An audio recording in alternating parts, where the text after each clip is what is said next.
लेकिन परिणामों में बहुत बड़ा फर्क है। एक ही तरह की उपस्थिति में कई गुना का फर्क, कई गुना का। एक उपस्थिति ऐसी हो सकती है जो कोई भी आप में असर ना करे, कुछ भी ना हो। एक उपस्थिति ऐसी हो सकती है जो आपको जमीन से आसमान की ओर उठा दे। तो ये अंतर कौन समझ सकता है? ये दूसरा नहीं समझ सकता, ये खुद को ही समझना है। तो जो भी साथी कुछ इधर उधर कर रहे हैं, जो बिस्तर पर लेटे हुए हैं, मेहरबानी करके सब बैठ जाएं प्लीज। आप वही भाव रखें कि मैंने एक कोई यात्रा की है, मैं एक किसी बड़े मकसद से शामिल हुआ हूँ। आप ये समझ रहे हैं कि इस आभार प्रोग्राम में किसी एक की या मेरी कोई विशेष भूमिका है। हमारी तो ऐसे ही है, हमको तो अपने आप जो मिलना है मिल जाएगा, हमको ज्यादा कुछ नहीं करना है। मेरे साथियों, में आपको स्पष्ट कर देना चाहता हूँ, मेरी से कई गुना ज्यादा भूमिका आपकी है। हाँ, यदि आप अपनी जिंदगी को कुछ महत्वपूर्ण मानते हैं, आप इस जिंदगी को एक बड़ा, जो कुछ होता है इस धरती पर जिनको आप बहुत बड़े मानते हैं, वैसा कुछ आप अपने आप को मानते हैं, तो आपकी भूमिका बहुत मायने रखती है, बहुत महत्व रखती है। आपको बिल्कुल वैसे ही उपस्थित होना है जैसे कि आप कोई दूर दराज यात्रा करके कहीं किसी आयोजन में गए हैं, या आप, क्योंकि ये जो प्रोग्राम हो रहा है ना, ये आपका और मेरा नहीं है। ये ऐसा मानना ही नहीं है कि मैं कोई स्पीकर हूं और आप कोई श्रोता है। ऐसा दोनों चीजों को भूल जाइए आप। ये परमात्मा की हमारे ऊपर एक बहुत बड़ी कृपा है। अब आप बोल रहे हैं तो आप बातें बना रहे हो। देखिए साथी, इसी में राज है सारा जिंदगी का। भौतिक तौर पे मैं बोल रहा हूँ, भौतिक तौर पे आप सुन रहे हैं, आपके भाव क्या है? इस भाव से आप जो चाहो जो हासिल कर सकते। मेरी द्वारा कही बात को, मेरे जुबान से कोई निकले हुए शब्दों को आप बहुत मामूली भी आप ले सकते हैं, बहुत मामूली तौर पर भी ले सकते हैं, नजरअंदाज भी कर सकते हैं, ध्यान को इधर उधर भी रख सकते हैं। और आप इसी बात को ऐसे भी उस भाव से भी ग्रहण कर सकते हैं कि नहीं, कोई आज जो हमें मिलना है, आज जो बात हो रही है, मुझे उसको बहुत गहरे से प्राप्त करना है। तो रोल किसका हुआ? आपका रोल हुआ कि मेरा रोल हुआ? तो सभी साथियों से पूरे सप्ताह की मैं बात कर रहा हूँ, पूरे सप्ताह आपको अच्छे से उपस्थित होना है। किसी फंक्शन में जाते हैं, किसी समारोह में जाते हैं, या किसी भी हम सेमिनार में जाते हैं, तो आपकी ड्रेस क्या रहती है? एक नॉर्मल अच्छी ड्रेस तो रहती है। आप अच्छे से तो बैठते हैं, आपके पीछे की दीवार वगैरह तो अच्छी रहती है, आपके चेहरे पे मुस्कुराहट रहती है। वही चीजें तो आपको करनी है, कोई बहुत बड़ा आपको काम तो नहीं कहा जा रहा है। तो ये थोड़ा सा मेहरबानी करेंगे ताकि हम इस आयोजन को अच्छे से अच्छा सफल बना सके। ये मौके होते हैं जो ईश्वर हमें प्रदान करता है। सौभाग्यशाली वह होता है जो ईश्वर द्वारा प्रदत्त हर मौके को मायने उसको समझता है। तो मित्रा देवी जी, थोड़ा सा जाग जाइए। थोड़ा सा आपको अटेंटिव भी रहना है, यानी अलर्ट भी रहना है।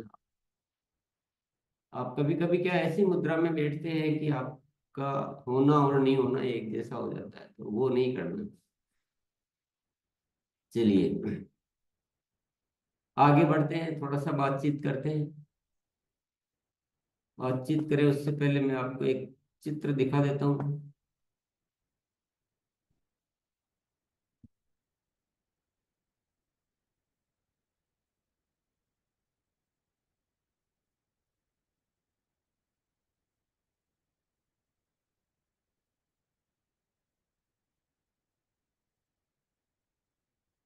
मोनालिसा दिख रहा हो तो बता देना। जी सर, दिख रहे हैं। ये देखिए कि ये जिंदगी का एक बहुत बड़ा सूत्र है जो आपको इस चित्र में दिख रहा होगा। हमारे जीवन में जो हमारे भाव है, जो हमारे भीतर की जो एक आत्म शक्ति, जो चेतना है, उसमें कुछ चीजें हम डालेंगे, जैसे जमीन में हम जो बीज डालते हैं वही वृक्ष बनता है। आप अगर एप्पल का बीज डालेंगे तो आपके एप्पल उग जाएगी, लेकिन नीम का बीज डालेंगे तो नीम।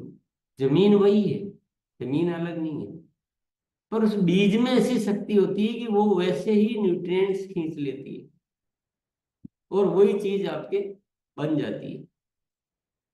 तो आपको जीवन में कुछ बहुत बड़ा कुछ करना है। इसको थोड़ा हम एक उदाहरण से समझते हैं।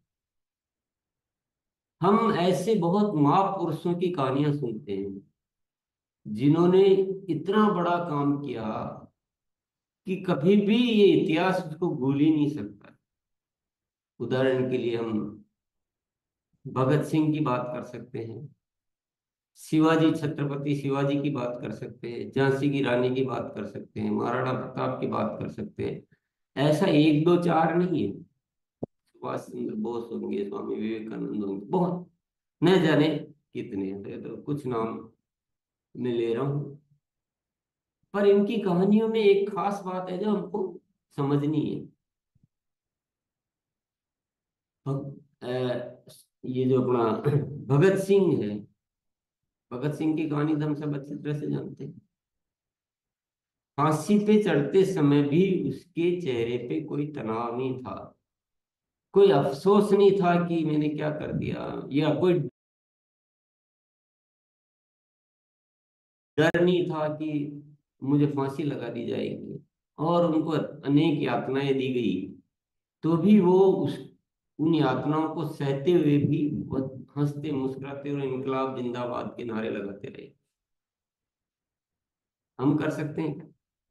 या एक सामान्य आदमी कर सकता है क्या? नहीं कर सकता। सामान्य आदमी तो, उसी देश में सामान्य आदमी भी थे जो अंग्रेजों के साथ लग गए। किसके लिए? दो पैसे के, थोड़ा सा सैलरी के लिए, पेट भरने के लिए अंग्रेजों का साथ दिया। अंग्रेजों ने यहाँ देश पे राज किया उनकी ताकत से नहीं किया, हमारी ताकत से। हमें ही खरीद लिया और हमारे माध्यम से ही इस देश पे राज कर लिया। तो कुछ ऐसे लोग भी थे जो केवल अपना पेट भरने के लिए, उनको ये भी होश नहीं है कि हमें क्या करना है, हमें क्या करना चाहिए, वो उनके साथ लग गए, उनकी सेना में शामिल हो गए। और एक ऐसे भी वीर पुरुष थे, एक भगत सिंह नहीं, न जाने कितने, चंद्रशेखर आजाद को, न जाने कितने, जिन्होंने अपनी जान की बाजी भी लगा दी। तो इंसान तो वही है ना, वही शरीर है, वही दिख रहा है, वही हाथ पैर सब कुछ वही दिख रहा है, पर अंतर कितना है। वो इंसान जो अंग्रेजों के साथ लग गया, उसको अगर आप अंक देंगे तो एक नंबर भी नहीं देंगे। और भगत सिंह को अंक देंगे तो आपको लगेगा 100 में से 100 से ज्यादा नहीं दे सकते क्या जिंदगी का। तो इतना बड़ा अंतर होता है इंसान इंसान में। वो कहाँ से आता है, वही आज समझना है, वही समझना है। तो वह अंतर आता है। ये जो आप जड़ों में जो चीज देख रहे हैं ना, प्रेम, वो प्रेम से आता है। जिसको देश से प्रेम हो जाता है वह कुछ भी कर लेता है। देश का मतलब होता है देश में रहने वाले लोगों से। देश में रहने वाले लोगों से ही होगा ना प्रेम तो, कोई उसे कंकड़ पत्थर से थोड़ी होगा। तो प्रेम की शक्ति सबसे बड़ी शक्ति है दुनिया की। भगत सिंह को प्रेम हो गया कि मेरे देश के जो भी लोग हैं वो सब अच्छे रहने चाहिए, चाहे मेरी जान भी चली जाए। अब इस पे ख्याल कीजिए थोड़ा सा कि बिना प्रेम की शक्ति के ऐसा विचार आ सकता है क्या? अपने में से किसी को आ सकता है क्या?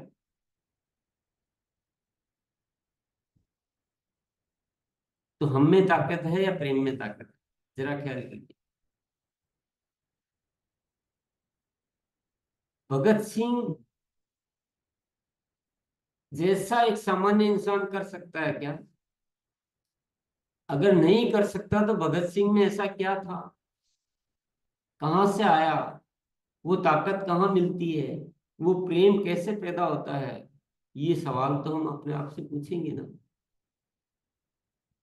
किसी चीज को मूक दर्शक बन के देखते रहना, या एक श्रोता बन के सुनते रहना, या उसकी जानकारी कर लेना, या उसकी तारीफ कर लेना, इससे जिंदगी का मकसद पूरा थोड़ी होता है। उस बात को, उस रहस्य को समझिए आप कि वो रहस्य क्या है। बहुत छोटी सी लाइन है, बहुत छोटा सा मंत्र, ज्यादा कुछ उलझने की जरूरत नहीं, बहुत छोटा सा मंत्र है। ये सारी ईश्वरीय शक्तियां होती है, सामान्य इंसान नहीं कर सकता, ईश्वरीय शक्तियां कार्य करती। इसको आपको स्वीकार कर लेना चाहिए। पर ईश्वरीय शक्तियां प्राप्त किसको होती है, ये तो हम जानना चाहेंगे ना। ईश्वर, जिसको हम ईश्वर बोलते हैं, वह तो पूरा समझदार ही होगा ना? या हमारे जैसे कोई मिस्टेक कर देता है? मिस्टेक तो नहीं कर सकता। ईश्वर शक्तियां किसी स्वार्थी आदमी को तो दे नहीं सकता। दे सकता है कि हाँ चलो मेरी उन्नति हो जाए, मैं दूसरों का कुछ गुमराह करके अपनी उन्नति कर लूं, मेरे बड़ा पैसा आ जाए। उसको दे सकता है कैसे? उसको नहीं दे सकता। ईश्वर शक्ति देता है जो पवित्र प्रेम से भरा होता है। केवल प्रेम की बात नहीं कर रहा, पवित्र प्रेम। पवित्र शब्द इस्तेमाल इसलिए किया गया है कि भीतर के भावों से, भीतर से, उसकी आत्मा से, उसके चित्त से, उसकी चेतना से। सिर्फ सिर्फ जब भी वो सोता है, उठता, बैठता, सोचता, ख्याल आता है, उसको एक ही ख्याल आता है कि मेरा देश, मेरा राष्ट्र अच्छा हो। उसको ईश्वरीय शक्तियां प्राप्त हो जाती है। और जो दिन रात उठते बैठते ये सोचता है कि मेरे चार पैसे आ जाए, उसको ईश्वरीय शक्तियां तो छोड़ो, उसको एक सामान्य आदमी की शक्तियां भी प्राप्त नहीं होती है। ये दुनिया का सबसे बड़ा सत्य है साथियों। आप चाहे जितना जोर लगा लो, चाहे जितनी इस पे बहस कर लो, चाहे जितने शास्त्र पढ़ लो, इस सत्य से दुनिया की कोई ताकत इनकार नहीं कर सकती। निस्वार्थ भाव बोल दो, पवित्र प्रेम बोल दो, आपको वो शक्ति आ जाएगी, आप वो कर गुजरेंगे जो हजारों लाखों करोड़ों लोग नहीं कर सकते। तो हम क्या है, स्वार्थी बनकर बहुत बड़ा करने के सपने देखते रहते हैं, लेकिन हमें कभी आलस्य आ जाता है, कभी हम गुस्सा कर बैठते हैं, कभी कमजोर विचार आ जाते हैं, कभी हम जुगाड़ लगा देते हैं, कभी हम दूसरों का हित कर बैठते हैं, कभी हम किसी का उपयोग करने लग जाते हैं। हमें दूसरों का ख्याल ही नहीं रहता है कि उसका बुरा हो रहा है, उसका नुकसान हो रहा है, ये मेरी टीम है, ये उसका सेंटर है, ये फलाने हैं, ये डिमके हैं। ऐसे कमजोर विचारों को ईश्वरीय शक्तियां प्राप्त नहीं हो सकती। ईश्वरीय शक्तियों पे आप विश्वास करते हो नहीं करते हो, वो आपकी इच्छा, और ईश्वरीय शक्तियां होती है। हमारे विश्वास करने और नहीं करने से वो खत्म नहीं हो जाएगी या बन नहीं जाएगी। अन्यथा कौन ऐसा इंसान हो सकता है जो फांसी पे चढ़ते हुए भी मुस्कुरा सकता है? कौन ऐसा इंसान हो सकता है जो घास की रोटी खाकर भी अनेक मुगलों को परास्त कर सकता है? इतनी इतिहास में कहानियां भरी पड़ी है जिनको हमको सुनकर आश्चर्य होता है कि ऐसा कोई हो सकता है। ये तो इम्पॉसिबल है। मीरा को जहर का प्याला भेजा गया, जहर, हंसते हंसते जहर पी गई मीरा, और वह उसके लिए अमृत बन गया, क्योंकि उसके भाव कैसे थे। तो साथी, ये सारी पवित्रता में शक्ति है, पवित्रता, प्रेम। तो हमें क्या करना है? हमें तो कुछ भी नहीं करना है साथियों। इतनी तो तपस्या हमें करनी ही नहीं है। हमें तो केवल एक ख्याल अपने भीतर बढ़ना है कि मेरा जीवन का मकसद है नए भारत का निर्माण। सिर्फ मेरा जीवन का एक ही मकसद है, सोते उठते बैठते समय मेरे एक ही विचार आता है, इस भारत के लोगों के जीवन में कोई दर्द दुख नहीं रहना चाहिए, सबको खुशियां मिले, सब अच्छे हो, सब स्वास्थ्य समृद्ध हो, सब में प्रेम हो, सब में भाईचारा हो। एक बड़ी क्रांति करनी है, पर ये पवित्रता से होना, बनावटीपन बहुत खराब है। जुबान से बोल रहे हैं कुछ, मन में चल रहा है कुछ, तो आप और मैं थोड़ी है जो पहचान नहीं पाए। वो ईश्वर है, वो भावों से समझता है, उसकी जुबान नहीं होती, उसके शब्द नहीं होते, उसके चेहरे मोहरे नहीं होते। वो जो एक भाव है, जो एनर्जी, भाव एनर्जी है, जो वो वहां से कनेक्टेड रहता है ईश्वर। करके देख लो, पता चल जाएगा। तो ये जो आभार कार्यक्रम है, जो दो बार पहले हुआ था, तो हमने बहुत सारे साथियों ने मिलकर उन विचारों से हम रूबरू हुए, उन शक्तियों को हमने जाना, उन शक्तियों को हमने पहचाना, और इतना एक अद्भुत परिवर्तन सब साथियों ने महसूस किया। बहुत सारे साथी नहीं आ पाए, नहीं शामिल हो पाए, सब तक आना संभव भी नहीं है। उसी प्रेरणा से ये सप्ताह हमने डिजाइन किया है। मेरे प्यारे साथियों, एक ही निवेदन है, एक ही अनुरोध है, कोई पैसा आपका खर्च नहीं होना है, कोई अतिरिक्त समय नहीं लगाना है, कोई यात्रा आपको नहीं करनी है, और एक काम आपको जरूर करना है कि आपकी टीम का हर साथी इस कार्यक्रम को ज्वाइन करे। आपके परिवार वाले भी करे तो कोई दिक्कत नहीं है, आपके दोस्त भी करे तो कोई दिक्कत नहीं है, क्योंकि हम क्या करते हैं ये पूरी दुनिया जाने, तो कोई परेशानी की बात नहीं, कुछ गलत नहीं है। ये काम आपको संभालना है।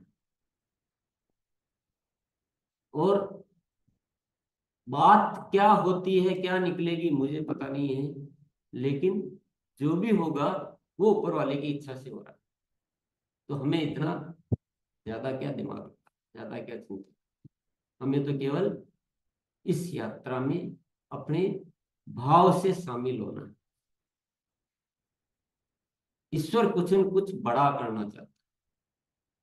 आरसीएम इस धरती की एक ऐसी घटना है जिसमें अगर हम सब साथी मिलकर उसी डिजाइन से, जिस डिजाइन से ईश्वर करना चाहता है, उसी भाव से, उसी तरह से, उसी एनर्जी से, उसी तरीके से हम सब मिलकर शामिल हो जाते हैं, तो मैं गारंटी करता हूं कि इस दुनिया में, इस धरती पर एक ऐसी घटना घटित होगी जो आज से पहले कभी हुई नहीं। पर हम जो चाह रहे हैं और हम जो सोच रहे हैं वो बिल्कुल अलग है, और आरसीएम जो चाह रहा है और जो ईश्वर हमसे करवाना चाहता है वो बिल्कुल ही अलग है, वो बिल्कुल ही अलग है। बहुत बड़ा अंतर है। उस अंतर को आज समझना है। वो हमें इस स्वार्थ के दलदल से बाहर निकालना चाहता है। स्वार्थ में जीकर हम इतने छोटे हो जाते हैं, इतने छोटे हो जाते हैं, इतने छोटे हो जाते हैं कि पशु पक्षियों से भी हम बुरे हो जाते हैं, उससे भी नीचे हो जाते हैं। हम 1,500 रुपए में बिक जाते हैं और दो कौड़ी के रह जाते हैं। यही इंसान जो ईश्वर का प्रतिरूप है, स्वार्थ हमें इतना घटिया बना देता है, इतना कमजोर बना देता है कि हम खत्म हो जाते हैं। दिख रहा है जीवन, लेकिन हम शून्य हैं, चींटी से भी छोटे। लेकिन जब हम निस्वार्थी बन के देश प्रेम, दुनिया से प्रेम करने लग जाते हैं, पवित्रता से प्रेम करने लग जाते हैं, तो हम विराट हो जाते हैं। हमें और कोई बलिदान नहीं देना, हमें कोई फांसी पे भी नहीं चढ़ना। हमें, हमारे तो सैनिकों को देखो आप, हाँ, वीर सैनिकों को देखो, अंदर से इतना प्रेरित कर देता है।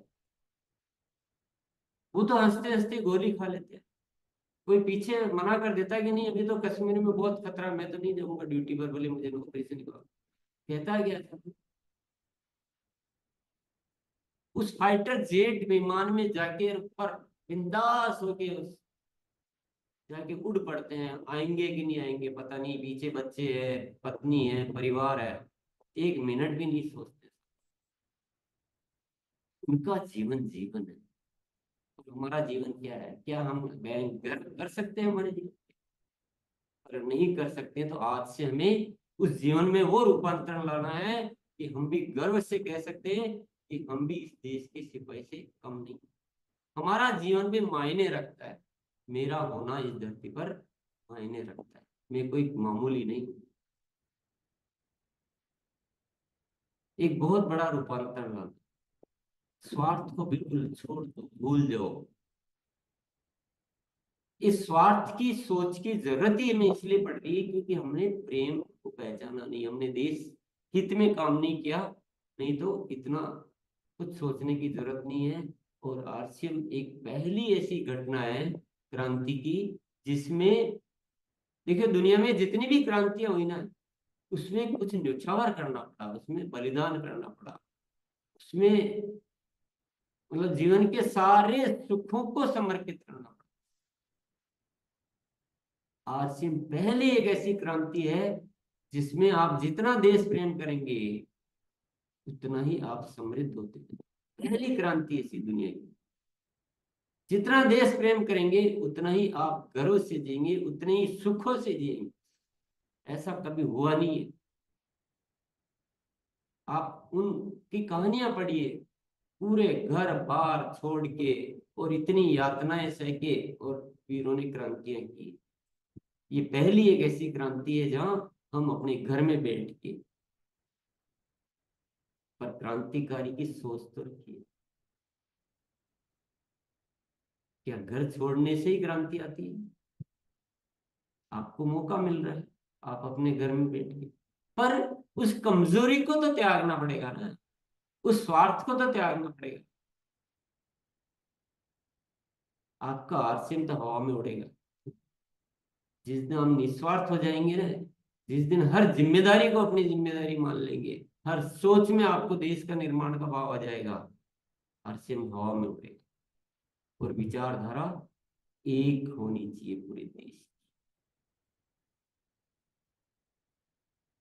आपको कभी किसी आरसीएम में कोई शक लगता है, कोई डाउट लगता है कि आरसीएम आपके साथ कुछ गलत कर देगा?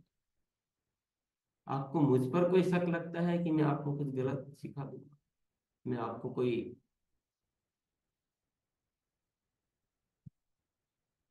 आपको मजबूत तो बनना पड़ेगा साथी।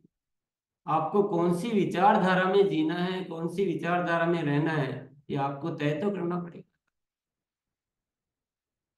आप सोचते हो कि आरसीएम को चलाने के 10-20 रास्ते हैं, ये गलत है। ये हीरो का रोल नहीं है।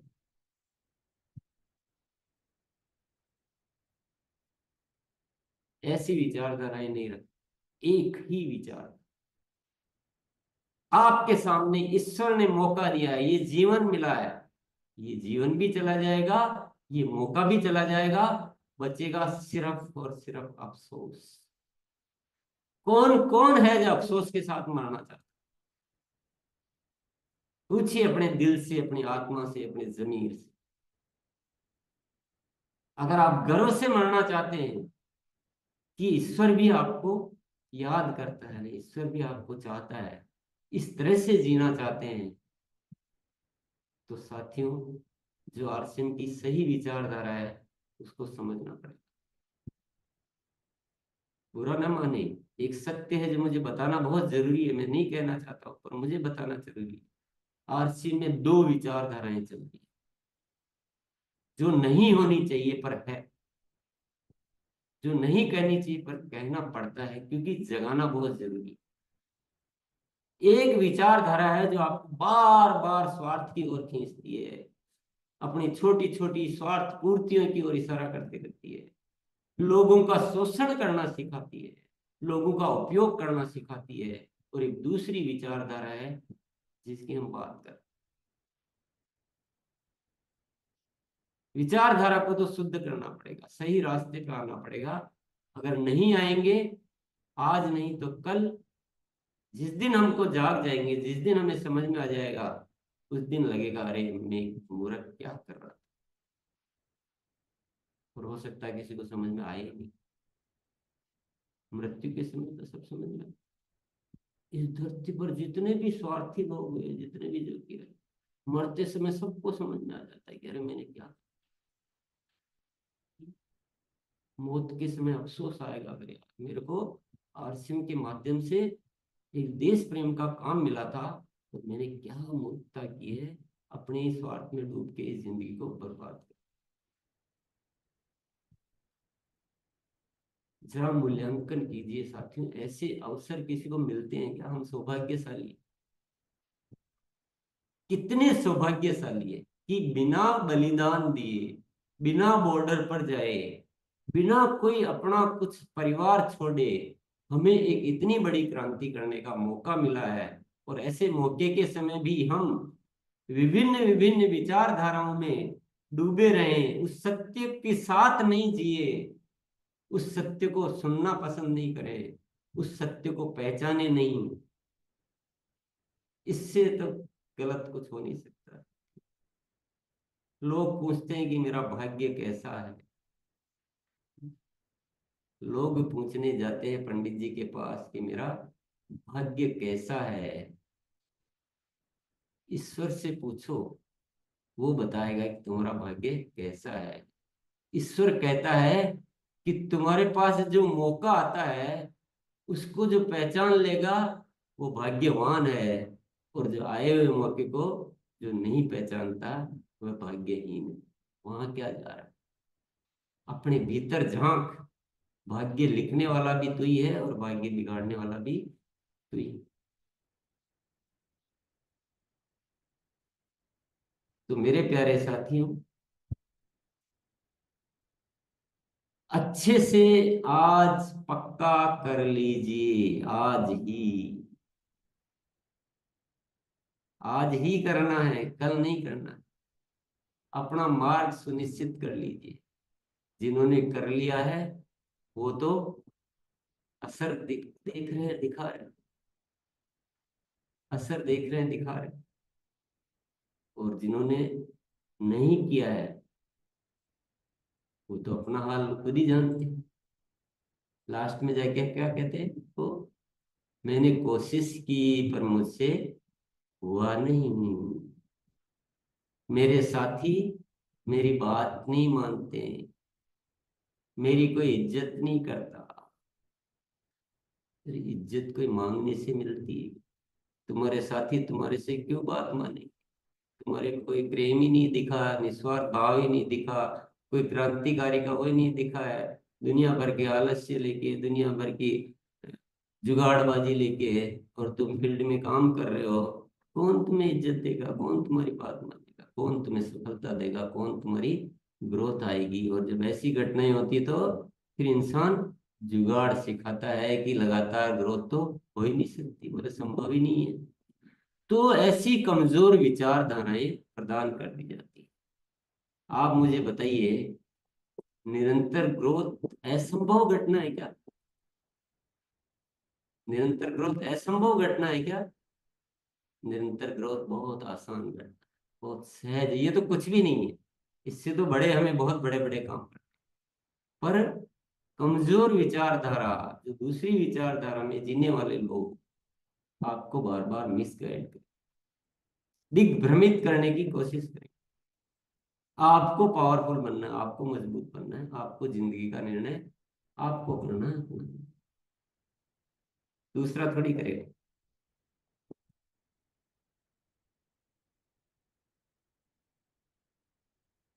तो अलग अलग दिन अलग अलग विषयों पे हम चर्चा करते रहेंगे। 7 दिन का सप्ताह है, अपने अच्छे से तैयारी कर ले।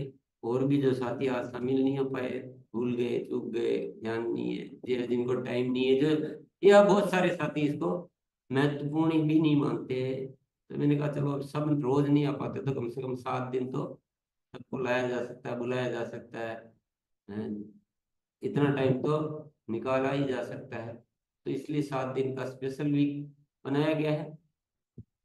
जो भी ऊपर से प्रेरणाएं होती है तो मैं तो वही करता रहता हूँ। मैं जो बोल रहा हूँ मैं कुछ बोल ही नहीं रहा हूँ, मुझे तो कुछ पता ही नहीं होता है। क्या बोलने वाला हूँ, क्या होने वाला है। जो ऊपर से इशारे मिलते हैं वही आपके सामने प्रस्तुत करते हैं। मैं तो जीता भी उसके इशारों से हूँ, करता भी उसके इशारों से हूँ, और मुझे कुछ करना ही नहीं पड़ता। आप साथियों आश्चर्य करोगे, ये हर्षिप का जो इतना सारा डेवलपमेंट है वो एक स्वाभाविक है। आप सोचते हो कि मैंने कोई हिमालय पे जाके तपस्या की होगी, कुछ किया होगा। मैं बहुत मामूली सा एक बीकॉम पढ़ा हुआ इंसान हूँ। मैं जीवन का बहुत सामान्य से इंसान, सिंपल एक थ्योरी पकड़ रखी जीवन में कि अपना जो डायरेक्टर है, अपना जो निर्देशक है ऊपर वाला, तो वो जो कहता है वो करते रहो, उसमें कभी दिमाग नहीं लगाना है उसके। अब उसने बोल दिया कि नए भारत का निर्माण, अब आप समझ जाइए मेरी कहानी को। नए भारत का निर्माण है, वो बहुत बड़ी बात है। जो अभी हम कर रहे हैं वो कुछ भी नहीं है, शून्य भी नहीं है उसके, एक नंबर भी नहीं दे सकते। फिर भी वो कहता है कि तुम लगे रहो, एक न एक दिन होगा। तुम्हें अभी और तपस्या करनी है, तुम्हें और अभी कुछ प्रयास करने हैं। तुम जो अभी कर रहे हो वो कम है। मैं बस समझ जाता हूँ कि मुझे और कुछ करना, बस उसके इशारों से चलते रहते हैं, काम होता रहता है। मुझे पता है अभी जो हो रहा है वो कुछ भी नहीं है, लेकिन मुझे विश्वास है कि अगर वो चाह रहा है तो एक न एक दिन ये जरूर होगा। वो कुछ अपने आप बताता रहता है, कब क्या करना है, कब क्या मौका आएगा, क्या वक्त है, क्या करने का, वो सब कुछ होता रहता है। और मुझे भरोसा है। तो मैं ईश्वर को बहुत बहुत धन्यवाद देता हूँ, आप सब साथियों को बहुत बहुत धन्यवाद देता हूँ, जिनकी वजह से आज जो भी घटना घटित हो रही है, जो भी हम बात कर पा रहे हैं, इतना बड़ा सपना देख पा रहे हैं, तो उसमें आप सब साथियों का बहुत बड़ा श्रेय है, बहुत बड़ा योगदान है। आप सबको मैं बहुत बहुत धन्यवाद देता हूँ। बहुत तहे दिल से मैं प्रेम करता हूँ, इस देश से प्रेम करता हूँ। और मेरी दिन रात एक ही तमन्ना रहती है कि इस देश में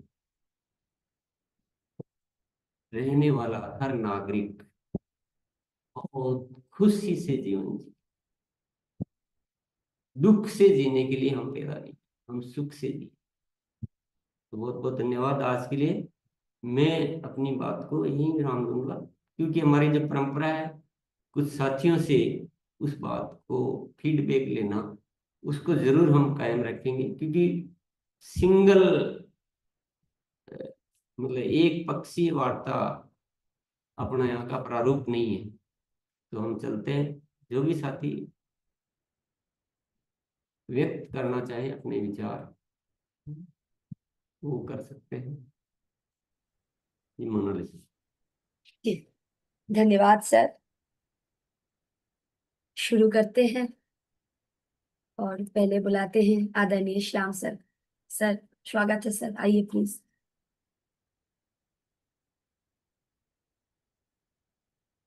सर आइए प्लीज। यस, आभार।